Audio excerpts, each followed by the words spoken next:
New poll of more than 1,600 Russians finds they blame the West for the troubles in Ukraine.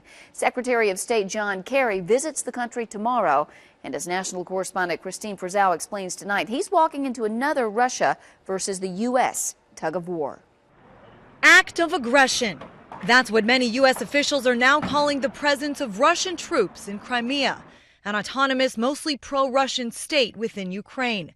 One expert called it the most seismic geopolitical events since 9/11 and a significant East versus West battle. International law has been violated, the territorial integrity and sovereignty of a country have been violated, and the United States should care. American University's Jim Goldgeier said this could hinder the U.S. goal of nuclear nonproliferation on a global scale. In exchange for Ukraine agreeing to give up its nuclear weapons, the United States, Britain, and Russia guaranteed Ukraine's sovereignty and territorial integrity. As Secretary of State Kerry prepares to meet face-to-face with Ukraine's new leaders, he had strong words for Russian President Vladimir Putin. Russia will isolate itself on a global stage that it just spent $60 billion through the Olympics to try to present a different face on. Geographically, a number of gas pipelines key to supplying Europe run through Ukraine.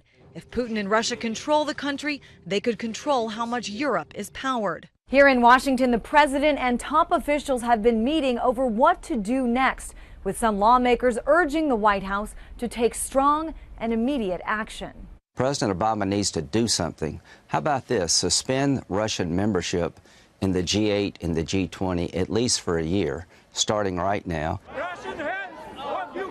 Meanwhile, Ukrainian Americans and their supporters protest the violence. It's important for Americans to understand what's going on. I mean, for those of us old enough to remember the Soviet Union, no one wants a return to the Cold War. And that potentially is exactly what we have. Putin's action seen as a clear illustration of his vision for the future.